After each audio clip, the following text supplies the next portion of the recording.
Welcome to You Don't Know My Story. I am Shar, I'm Lakia. and we have a special guest with us today. Her name is Sheryl Johnson.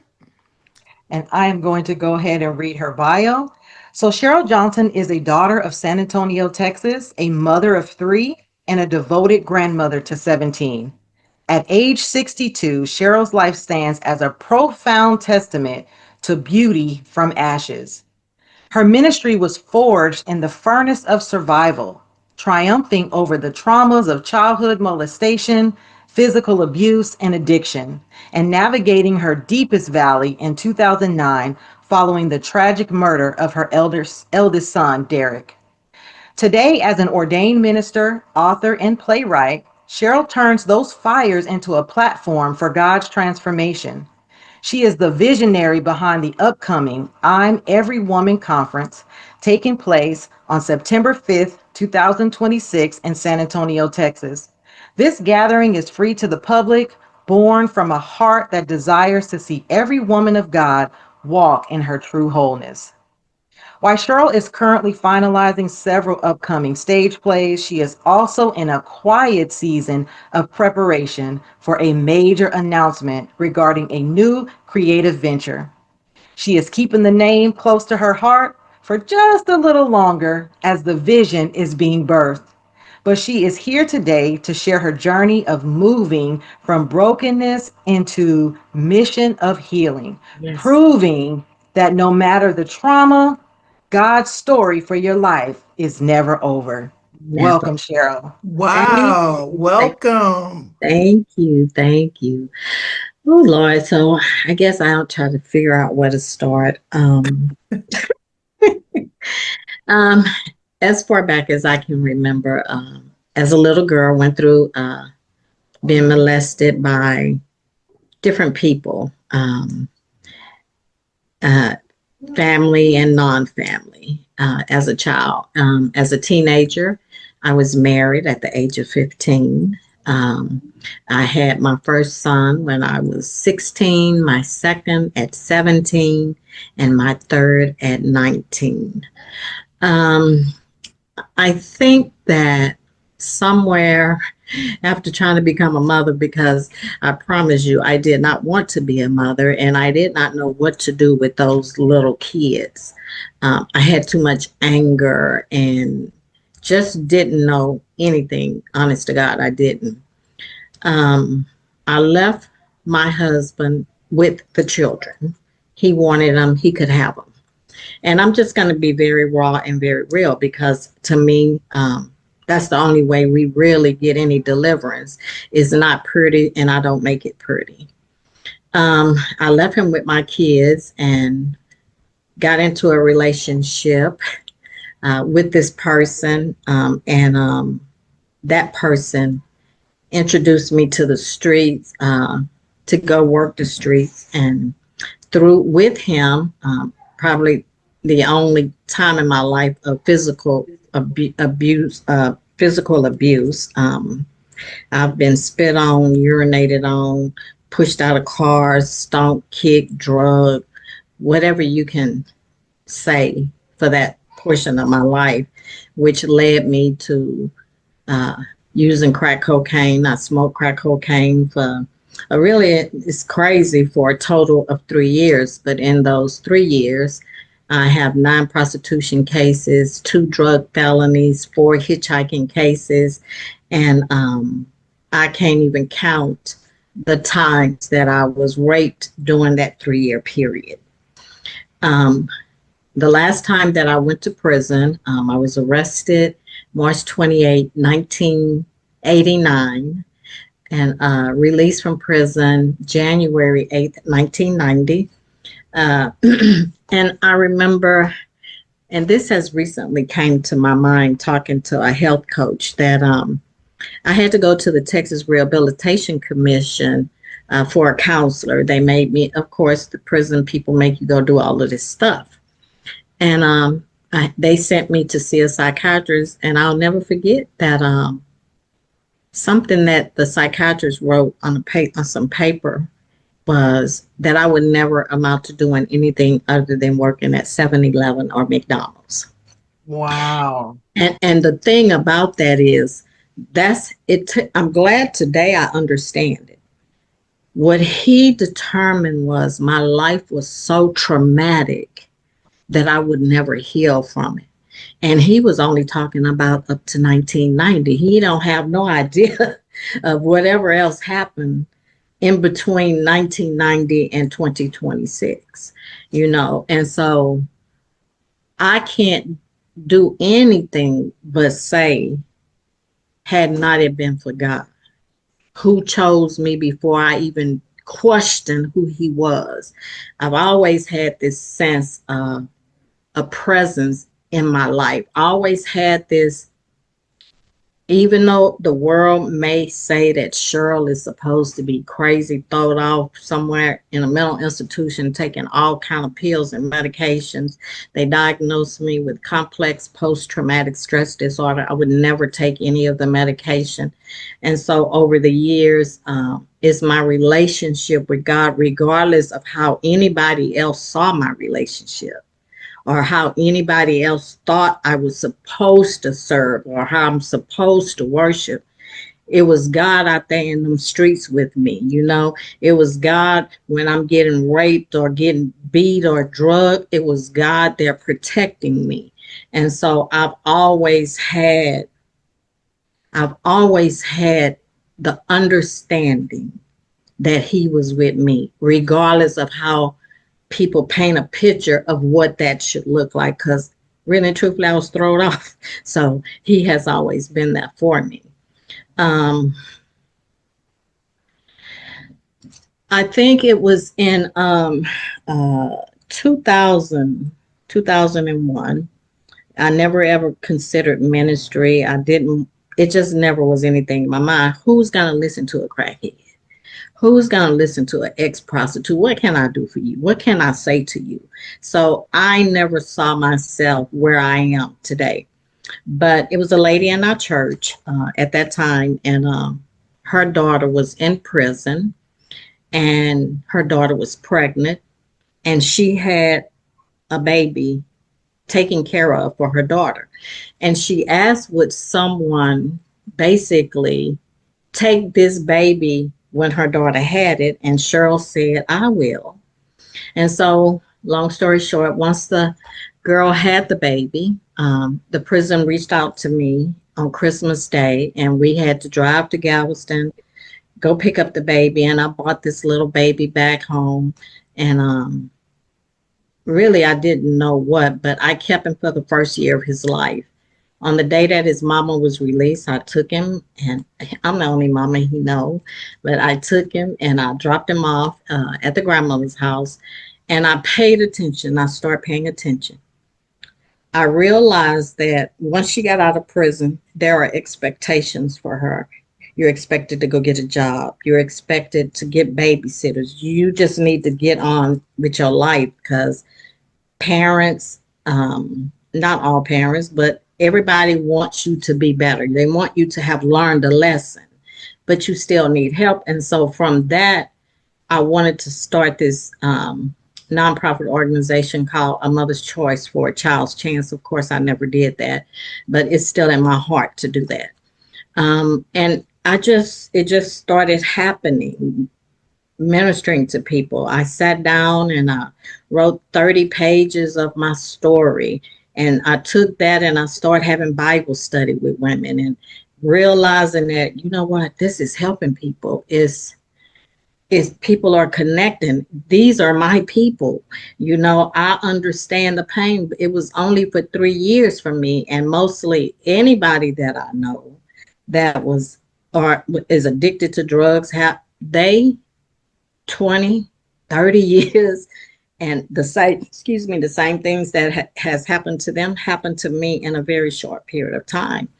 I went to work in strip clubs in Houston, Texas. But this guy is the person who took me to do all of this. So I can say all of that. I don't hold on to those trauma stories.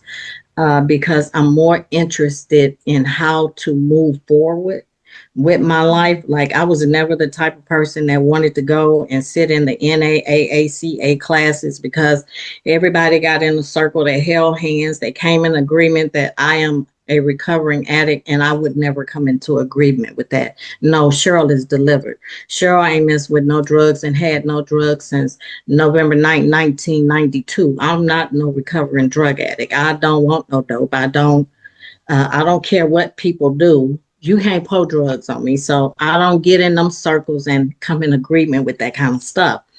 I felt like, and I still feel today, that a lot of why people can't recover is because you stay in those circles and God is not there.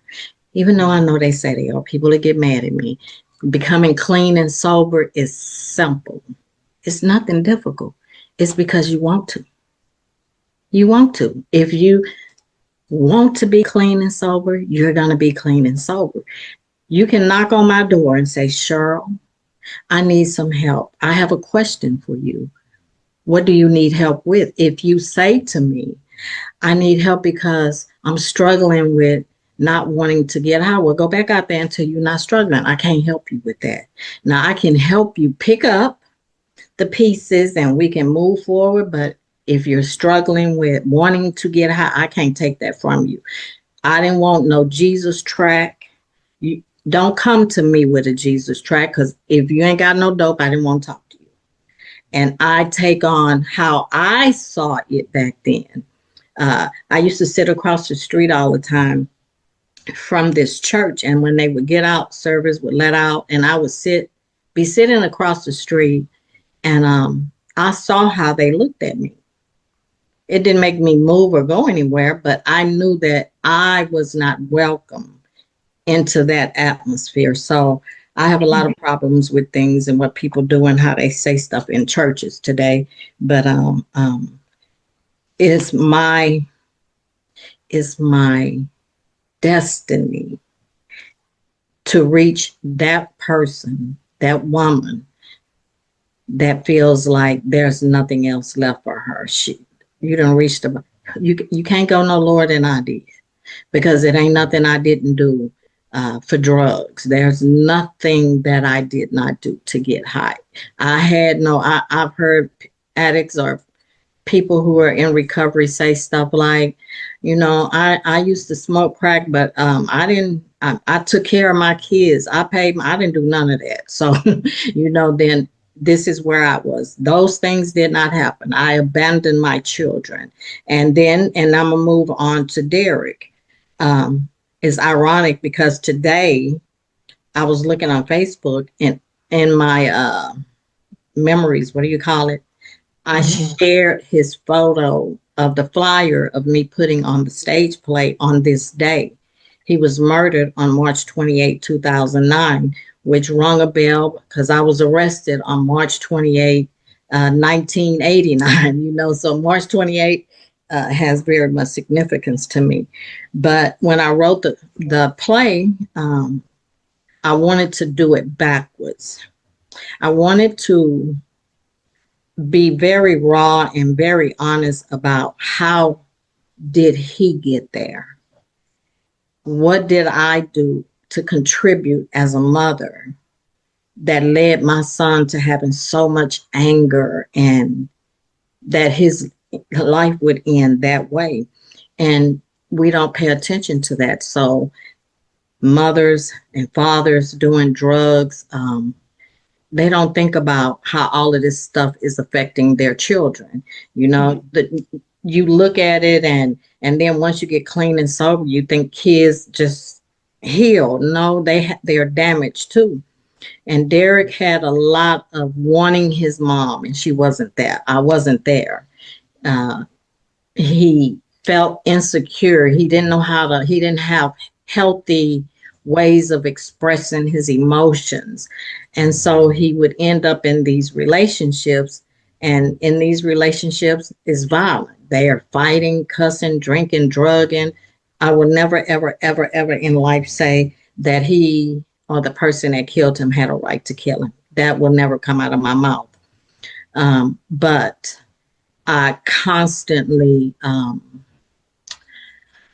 go over the part of what I know about his murder, because I spoke to him on the phone that day, and he called me, and he was upset because he wanted to see his baby. He had an 11-month-old son at the time, and him and the baby's mother was arguing, and so when he called me, he's fussing and he's cussing, and I say, Derek, don't get yourself in no trouble.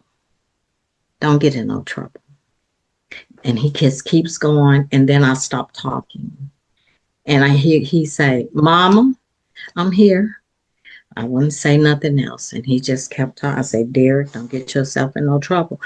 Normally, throughout his life, anybody that know me and that knew my son knew that Cheryl was going to go get her son. I'm going to get my baby. If it's any kind of trouble, drama, or I was going, I didn't care where he was. But on this day, on that day, I heard in my own head, he gonna have to do this on his own. I didn't know I was talking about death, but that's what it was. I would not go get him. I left. I went and got something to eat, and when I came back and got in my car, it's a missed phone call, so I listened to the voicemail, and it was his girlfriend's mother, and she was saying, Cheryl, it's been an accident. It's been a hang up. I call her, and she's saying the same thing over and over again. And I say, where is Derek? She say, he's no longer with us, and I hung up the phone.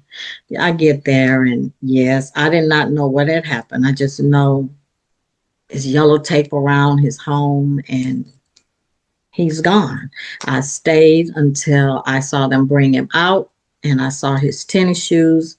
And I knew that then, now this is real. And to this day, they have not had to pay for that. And in that, as a mother, parents, people, somebody kill your children. So many times we want revenge. You want somebody to suffer. You want these people to be thrown under the prison. And I've went through that, but at the same time, I just kept hearing, you're going to have to forgive, Cheryl. You're going to have to forgive, Cheryl. It's easier said than done. But when we have a heart for God, it's possible.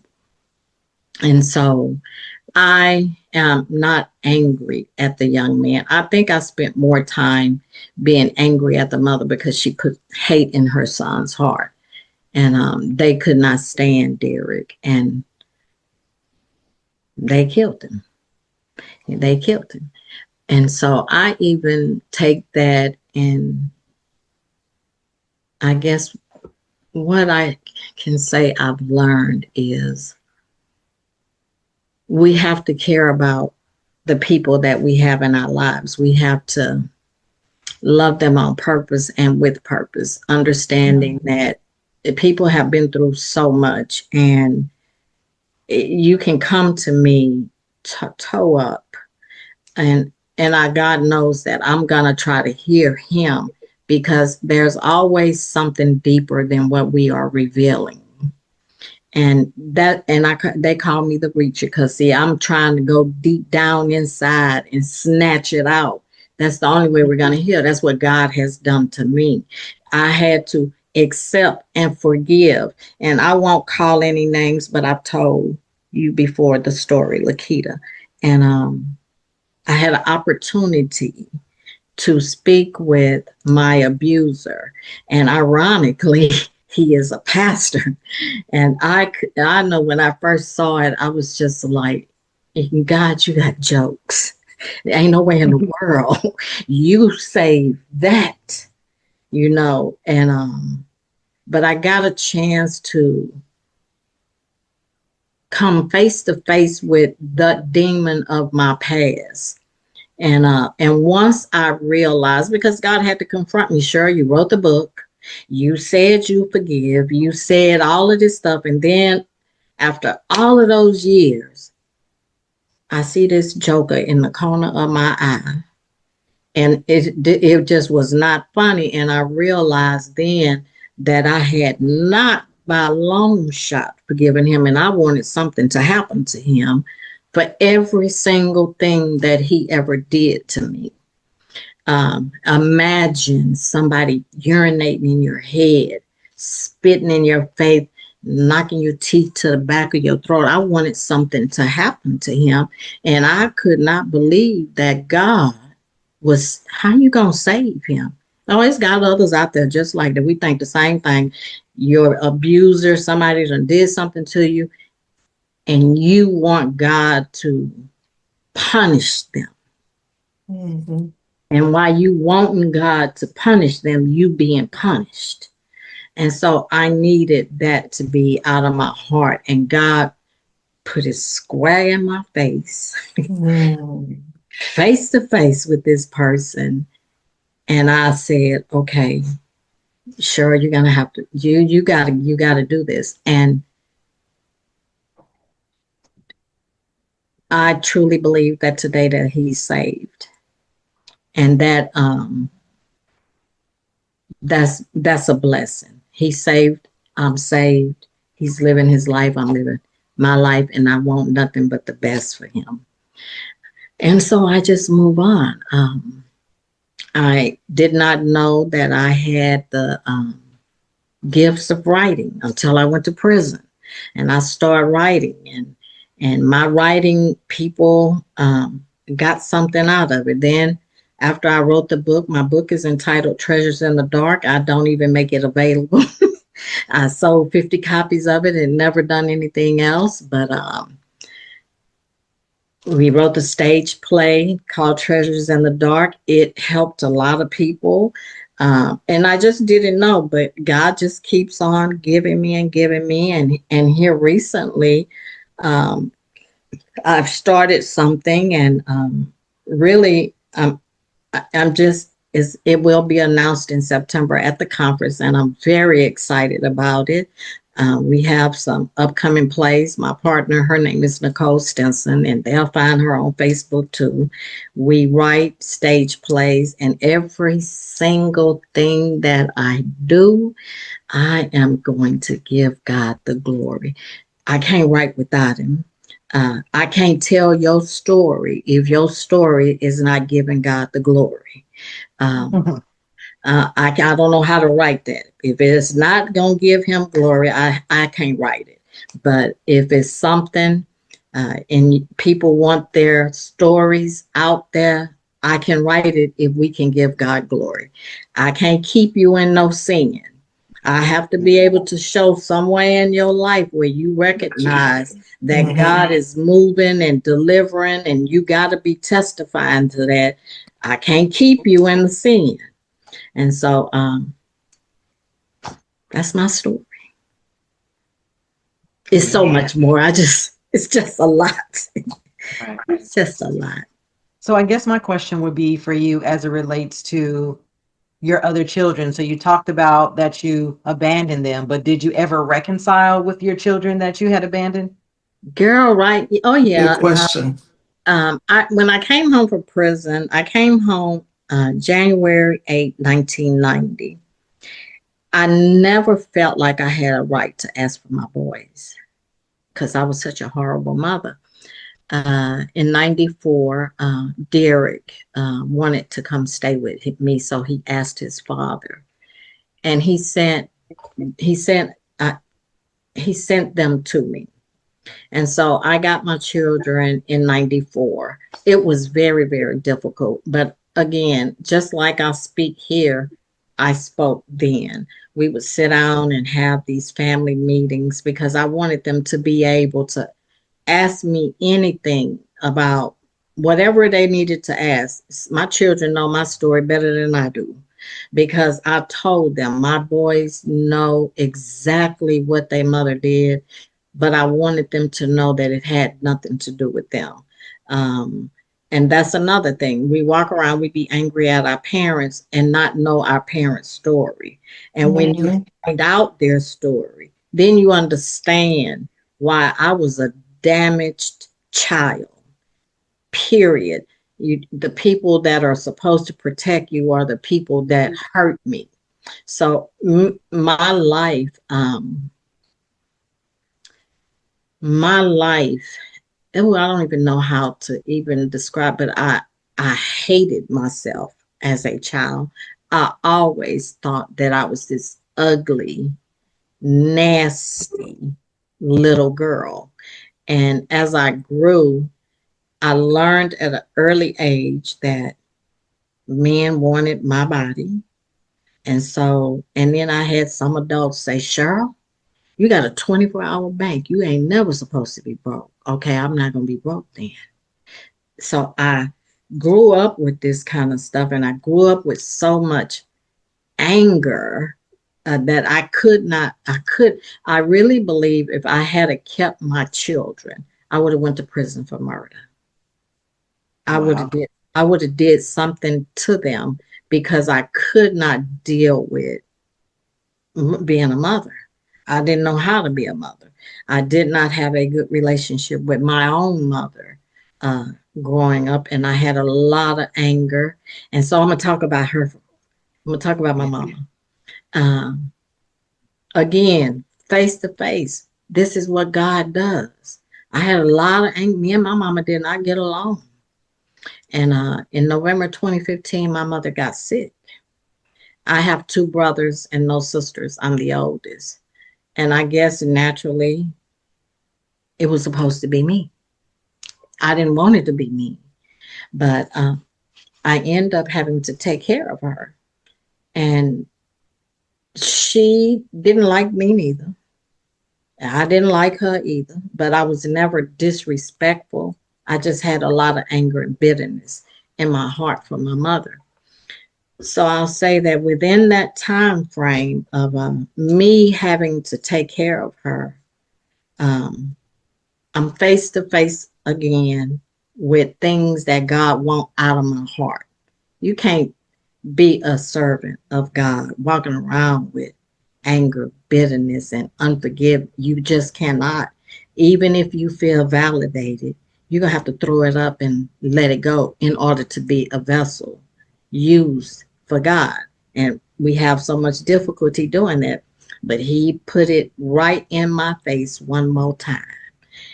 And I had to take care of my mother. And it wasn't until probably about 3 years ago that one day I walked into the room and I looked at her and I saw her as he saw her. And instantly, all of that was gone. I no longer saw her and had all of these thoughts of how she didn't like me, how I felt like she abandoned me, how she wanted to get rid. It just left.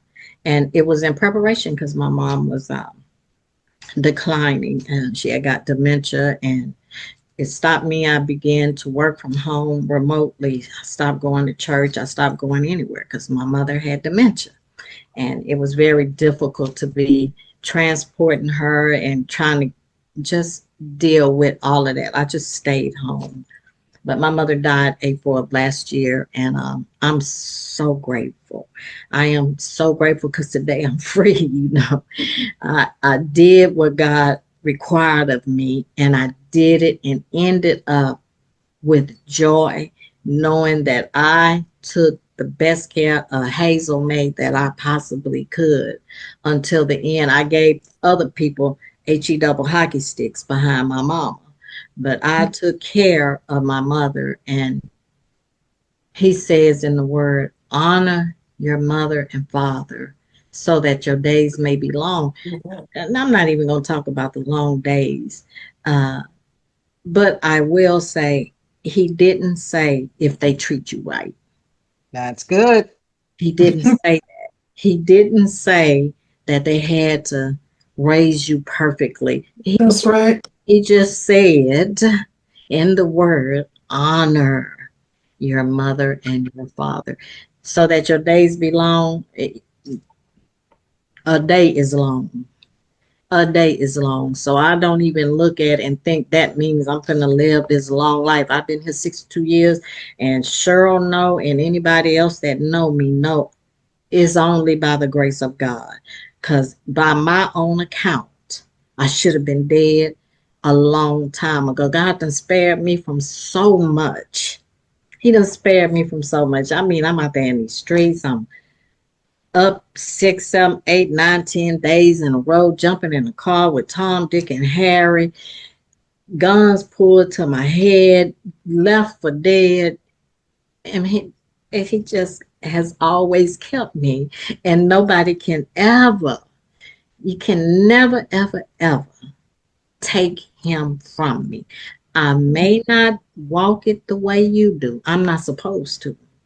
That's why it's called personal. I have a personal relationship with my Lord and Savior. And I have to be able, I'm in a hurry now. I'm in a hurry to reach the people that God has put here for me to reach. And it's time out for all of this here stuff. We got to be in a hurry to reach people so that they can experience the love of Christ, not out of fear, not out of you going here. No, baby, because he loves you. Because he loves you. I don't worry about no hell. That hell is for whoever it's for. It's not for me. It's not for you. But you have to hear that he's calling you. We can't come to him unless he calls us. And so he ain't gonna send me, but I ain't gonna even say that. I believe he's gonna send me to everybody, whether you accept him or not. Because when it's time to go, he gonna play this video of your life and you're gonna say, God, I didn't know. And he gonna show you. Remember my servant Sheryl came and told you about me and you denied me. So I'm gonna speak to the masses. The stage, my plays is my pulpit.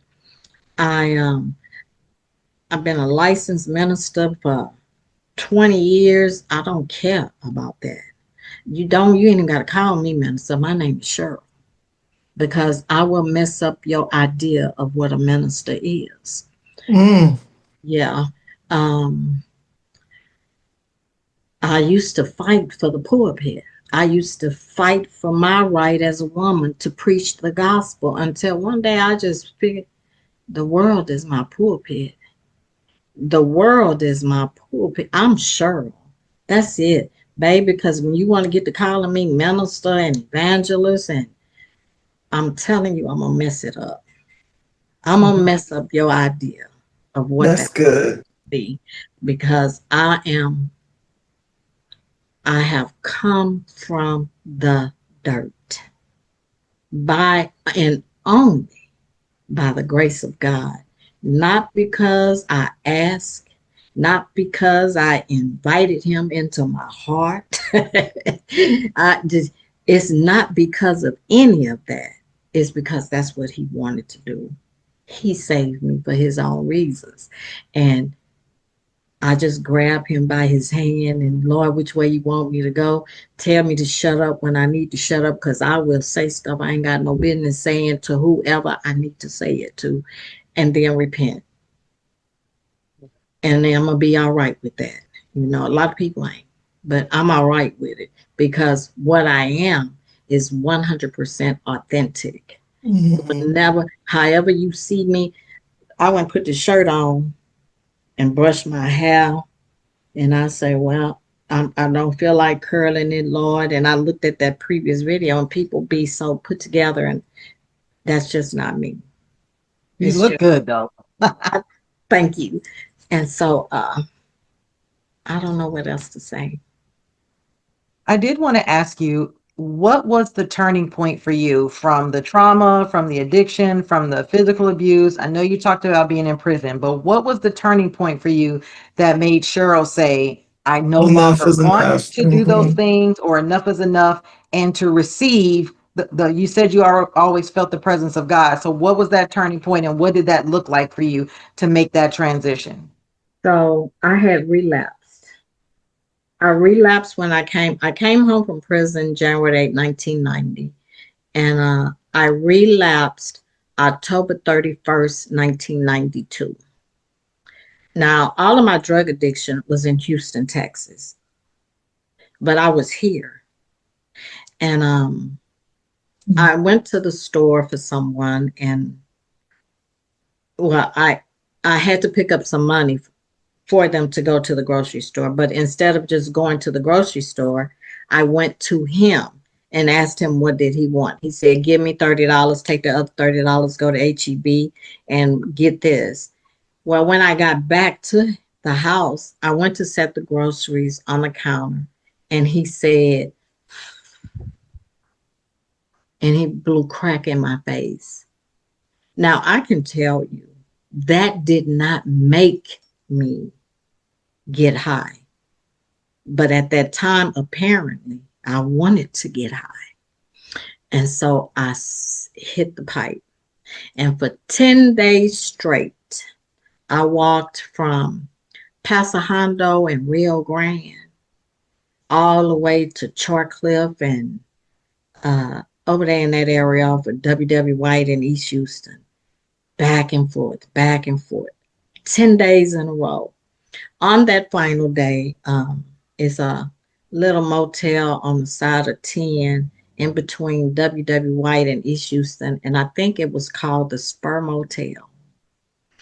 And I woke up in that motel, and I was with somebody. I write about him in the book because it's exactly how it happened. And I got up, and because I was married. I had got married to this man in Austin, and I was in church, and now here I am back on the stroll 10 days in a row, like I never ever quit smoking crack. And I got up, and I was looking at myself in the mirror, and I said, "I don't want to keep doing this." And he yelled at me. It sounded like a roar, and he cursed, "Put the pipe down." And I looked at him, and I do think it shook me. So I left out of that hotel, and I walked to the access road of 10, and it was a payphone there. And I called my husband. He didn't answer. And then I called my grandmother. And when I called her, she said, "Sheryl, Jesse's here looking for you." Now, he done drove here to find me, and I told her to tell him that I was standing in between W. White and East Houston on the access road. And she told him, and I stood there until he got there. And when I got in the truck, he laid my head in his lap, and he said, "It's gonna be all right, Sheryl." Drove me to Austin. I went to this drug rehab for 2 weeks called the Faulkner Center, and became their paper. They put me on their flyers in 2 weeks. They put me on their flyers. But it was at that time that I knew that I never, ever, ever, ever wanted to do that again. I did not want that, and I'm not going to say that I did it because I had this awakening or something about God. I've always known God was there with me. I've always known it, and I never ever felt like he was mad at me. I just never felt like he was mad at me.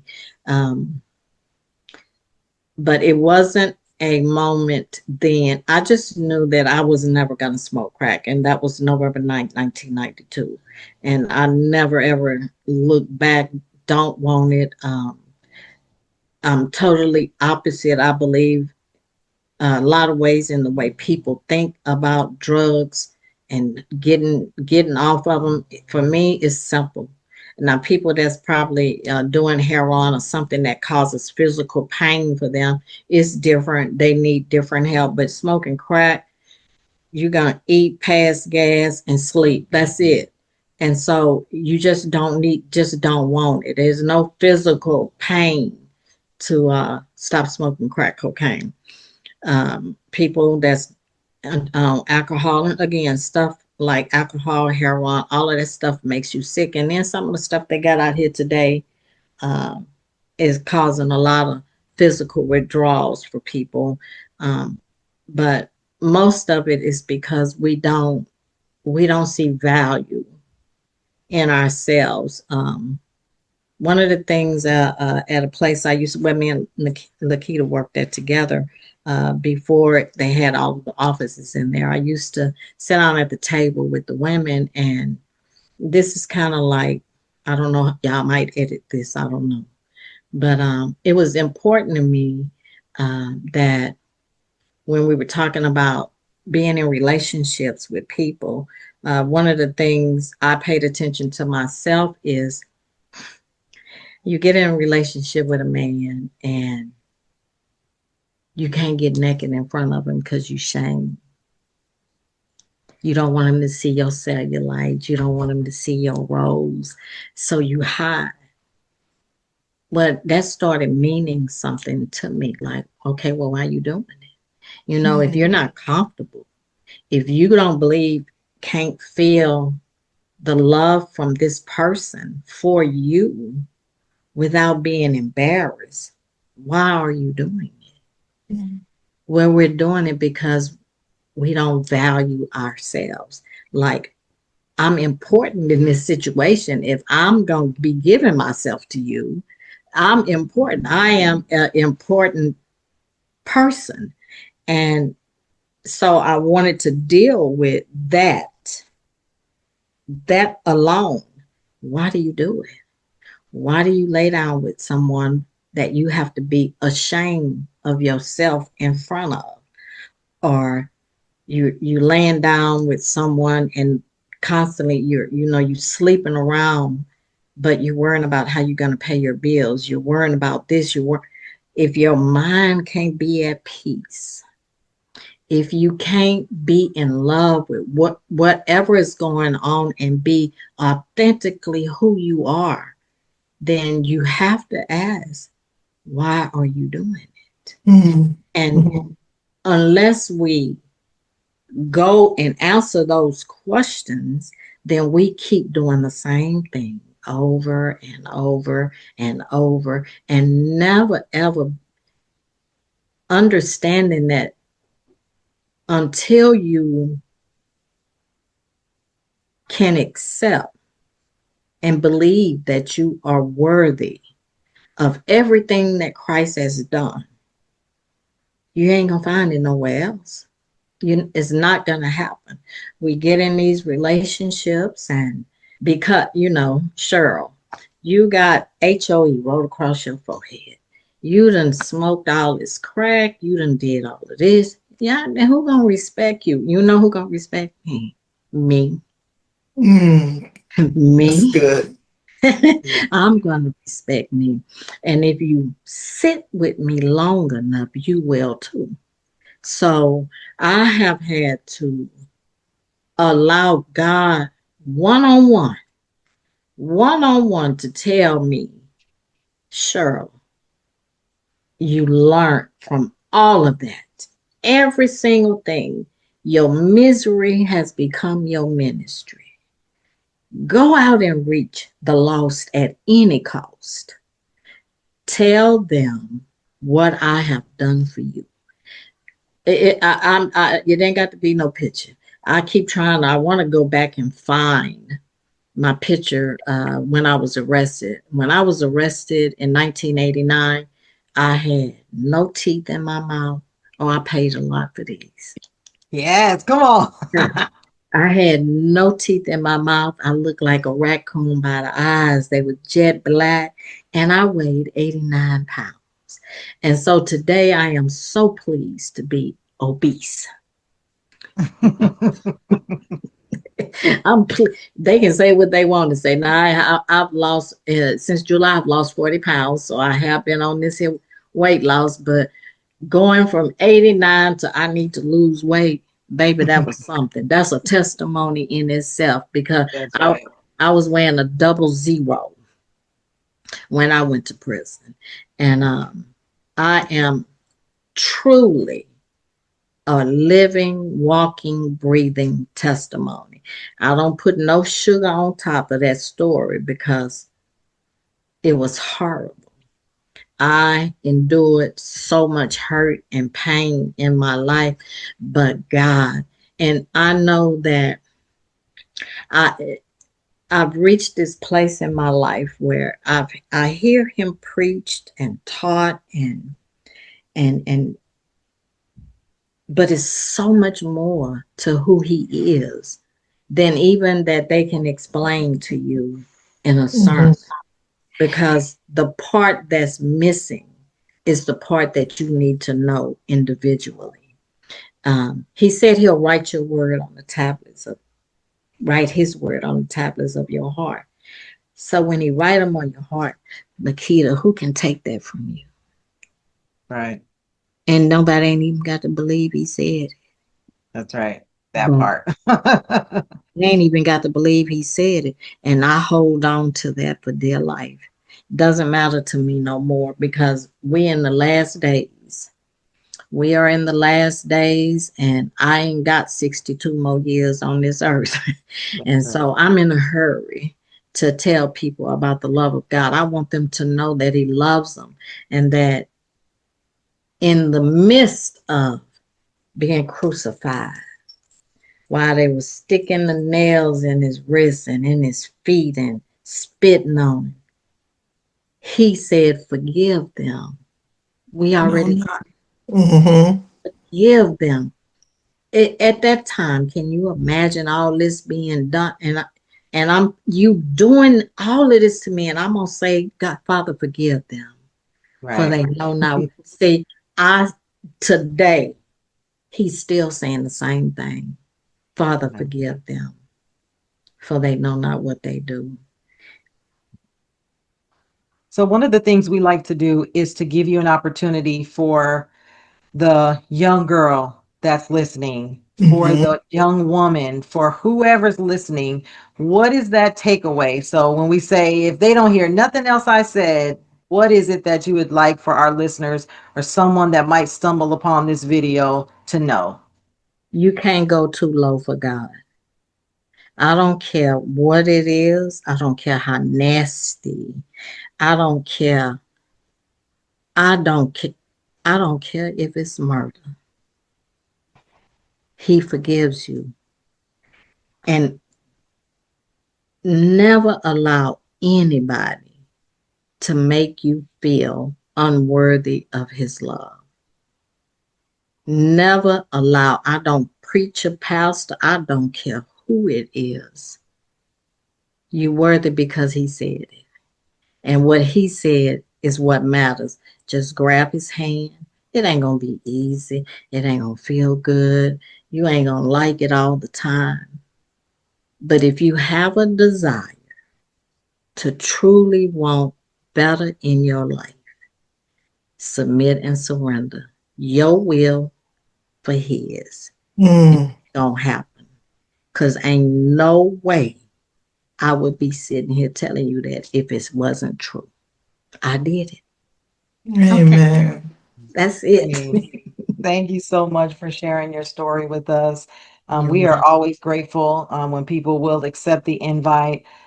For our listeners, we encourage you, if you have an inspiring story that you want to share that gives God the glory or that you feel like would touch someone, don't wait for us to reach out to you. You can reach out to us. We always put all of the ways you can contact us, especially if you know us in real life. Again, just reach out. We do our best to kind of search out people who we believe have a story. And then the thing we like about the You Don't Know My Story is, even though we know people, we don't know their story, right? Like, Hmm. and a story is your story to tell. A lot of people feel like, well, what story? Well, the fact that you're Whatever you alive, want to every tell day there's a us. story, right? And so again, we just want to encourage everyone, or if you know somebody who has a story, please reach out to us. Again, Cheryl, we're thankful. I'm looking forward to your future adventures. I'm going to put that conference on my calendar. Me too. Again, I look forward to what you're going to do and your big announcement coming soon. Thank So, you. where can people find you, Miss Cheryl? They can find me on Facebook, Sheryl Johnson. I also have the BU Pearl Project on Facebook. I have my our playwriting is called Your Ray Contours on Facebook. So, and just like Lakita said, if you have a story and you want it on stage, reach out and let me know, and we will definitely put it there. Wow. Okay. Okay, well, thank you so much for joining us and telling us your story. Thank you. Amen. We appreciate it and we don't take it